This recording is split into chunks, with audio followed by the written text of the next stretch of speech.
Hello and welcome to Lunchtime Politics on Channels Television. I'm Millicent Walker. On the news this hour, United Nations envoy on sustainable energy spearheads an attitudinal revolution for a new Nigeria at 2030 as University of Lagos alumni marks its Golden Jubilee. Nigeria's Vice President, Professor Yemi Osinbajo, raises the yellow flag against abuse of social media, hate speech and fake news as he calls for religious tolerance across faiths. And the Independent National Electoral Commission chairman seeks for deepening electoral values as he calls for financial autonomy at the grassroots.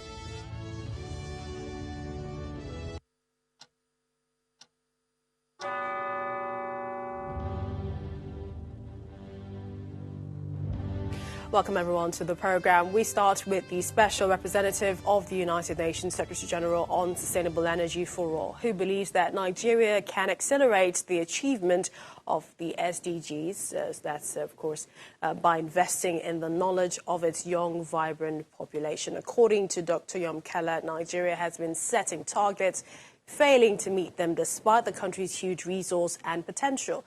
He was a guest speaker at the Golden Jubilee Lecture of the University of Lagos Alumni Association, which held at the university's main campus. The opportunities you have in Nigeria, even some European countries will want it. You are the 26th largest economy in the world, about $500 billion, right, GDP. McKinsey projects that it could be 1.6 trillion by 2030. If you grow at over 7%. Yeah, you could be 1.6 trillion. But to do that, you need to grow fast. Good public policy, infrastructure, financial intermediation, skills. You need all of those SDG elements, infrastructure, to be able to reach it. Another investment of about $1.5 billion of investment can move some of your sectors if those are committed. And you need an energy revolution. Yeah? They estimate that you could have 160 million households here that have real purchasing power. That's a huge market. Nigeria, you have a lot to be proud of. A lot of things. That's why we admire you. But you are not there yet. You are not where you're supposed to be. Fortunately, you have the right people. You have some very rich Nigerians who are innovating. I meet them in the World Economic Forum, other places. People ask them for ideas. Your leadership should ask the business people, how do we make Nigeria great again? And of course, you, the youth, should have that answer. It is you, the young people, who will make Nigeria great, and everybody will benefit in Africa. If you don't engage in having the leadership that will transform your country, you will be worse off than us. But how about the revolution on social media? Well, Vice President Professor Yemi Osinbajo has called on religious leaders who are very active on social media not to allow it to become an instrument of war. He has urged them to use the social platform to promote peace and kindness. According to Professor Yemi Osinbajo, if we do not want to promote the kind of conflict that can completely go out of hand, we must be sure that we are policing ourselves and regulating ourselves on social media. The Vice President stated this during a religious gathering in Abuja, the nation's capital. He also says that we owe a responsibility to our society, to everyone else, to ensure that we do not allow it become an instrument of conflict and war. Gentlemen, please, will be the Vice President, Professor Yemi Osinbajo, arrived at the Sheikh Musa Yar'Adua Conference Hall, venue of the Interfaith Tolerance Dialogue in Abuja. It's a meeting of religious leaders and politicians organized by the United Arab Emirates as part of activities to mark the 2019 Interfaith Tolerance Day. The ambassador of the UAE to Nigeria sets the tone for the deliberations. Tolerance is needed in all spheres of our lives because it plays a vital role in establishing peace and love in all societies. It should be made clear that showing respect and tolerance to the opinions of others does not mean that you have to compromise your principles. I hope that today's events allows us to not only explore our common grounds, but also to build on it. The discussions that follow the opening remarks are a consensus that the two dominant religions in Nigeria promote peaceful coexistence. They, however, criticized those who were exploiting existing religious differences for selfish gains. If a scholar is quoting from Quran and Sunnah, claiming to quote from Quran and Sunnah, and that claim runs contrary to justice, runs contrary to mercy, that person is talking from his own position. He's not talking, he's not speaking on behalf of Allah. We live in a system in which we have created wars against ourselves, and it's affecting our younger generation. And I think the faith community must speak one language, and that is humanity. Delivering his keynote address, the Vice President warns against the misuse of social media. If we do not want to promote the kind of conflict that can go completely out of hand, we must be sure that we are policing ourselves and regulating ourselves, especially on social media. I don't think that government regulation is necessarily the way to go, but I believe that we as persons of faith and we as leaders and those of us who use the social media actively owe a responsibility to our society. Most religions teach peace, and in order to ensure continued peaceful coexistence, the consensus at this meeting is that religious leaders and politicians must lead by example and promote peaceful coexistence. Well, joining us, we have a digital media strategist and a member of the Media Committee, APC Presidential Campaign Council, Mr. Olusegun Dada, joining us from Abuja, and also the Secretary of the PDP Generation Next, Ndi Kato, both joining us from our Abuja studio. We'd like to thank you for joining us on the program. Thank you for having us. Thanks for having me. All right, let's start with you, Mr. Dada. Is social media on the verge of becoming an instrument of war? Okay, let me start like this. I think that the internet is probably the best thing that has happened to this generation, in the last 20, 30 years. And if there's a second best thing, it's actually the social media. And it happened on us, slid on everybody. I think the entire country, it took us by storm. The entire continent, even the world at large, is still trying to figure out, the extent of social media. We know it can be used for good. We know it can be used to, push causes and do so many great things. But it is also one of the most dangerous instruments of mind control and disinformation that I've seen in my years, growing up and also getting involved in politics. As someone who, worked on 2 presidential campaigns and a couple of governorship campaigns, I've seen firsthand what the weaponization of social media and the weaponization of hate speech can do to, a country, can do to a country's unity, can do to people's trust in even believing anything. We have a serious problem.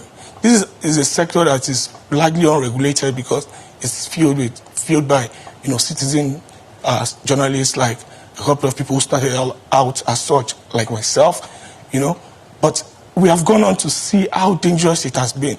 We have seen how social media can kill somebody that is still alive, can dream up a wedding that never happened, can kill a president. You're saying that it should be regulated. Is that your point of view? That it should be regulated? Yes, my point of view is that we need to start having a conversation about regulation of social media and how its importance in our life is to be measured. If we do not regulate it, we are going to see a full-blown situation like what is happening in the United States. Beyond all the allegations of obstruction and impeachment hearings, lies beneath. Underneath it lies the fake news that was used against a particular part of the DNC in 2016. And 3 years after, they are still on this conversation. I don't think there's any harm in beginning to have a conversation about what where the lines should be drawn on the use of social media and how we can regulate it. Madam Kato, what do you think? Let's go over to Madam Kato. The Vice President says that he wants to be particular about social media, that we absolutely need to be careful with how we use it. He's talking on leaders to lead by examples. What do you think our leaders have been doing? Well, for me, it's as much the conversation around regulation as it is who determines what fake news is. And for Nigeria, we're beginning to see that it is the government that wants to determine what fake news is and determine the punishment for that. And that is a problem. If we're having a politically charged environment like Nigeria already, and we're having people being threatened, what we're looking at in essence, is censorship. And that will not stand. We're looking at more developed countries and countries who are pushing for more democracy. What happens with respect to this is actually looking at organizations that actually hold this, like the organizations itself, Twitter. What are you going to do about this? Do you mind setting up an office here to actually regulate what is said and all of that? But we can't hand that over to the government. And with the conversation around fake news in Nigeria, hate speech and all of that, what we are gearing towards and the central theme of it is censorship. And we can't deal with that in terms of actually shutting down the free speech of people. Who determines this is the question we should be asking. And with the actions of this government, what we're seeing is that the government wants to determine it. The government wants to determine the punishment for it, who to put away. And in terms of partisanship and what, again, I said, is the politically charged environment in Nigeria, we cannot exactly encourage that. If the government wants to have an actual conversation on this, we need to sit down around policy leaders, around people who actually lead or head social media teams in Nigeria, and that is with respect to the organization themselves, pointing out to the Nigerian situation. We had a situation recently where some of us who were, women activists were taken off social media for speaking up against, an alleged rape by a religious leader. And we had to call the attention of the organization, and it was, you people don't really pay attention to this country, which contributes so much to the social media conversation, especially Twitter. And that was a fault we could give them. So I feel like the same way, if the government has an issue with this, you need to look at these organizations. Mark Zuckerberg was just called to the House in America. That is the way to go. But we cannot have a party ruling or otherwise decide that, look, we're going to dictate what is fake news. It is up to us. And we have the propagandist chief or the propaganda chief of that party being the person pushing it. It can't work like that. At the end of the day, it turns into targeting opposition. Mr. Dada, we get the feeling that the government is saying one thing in one vein and then saying another, because the Vice President said, quote, I don't think that government regulation is necessarily the way to go. And then on the other hand, you have the Minister of Information and Culture, who has said reportedly that the online media space in Nigeria will soon be regulated. And we know several other steps, the upward review of fines from 500,000 to 5 million for breaches relating to hate speeches and the likes. These appear to be mixed signals from the government. Okay, let me first of all react to some of the things that Indy said earlier. First of all, the first mistake we make as Nigerians is believing that organizations like Facebook and Twitter are here because they love free speech or they love Nigeria more than we ever will.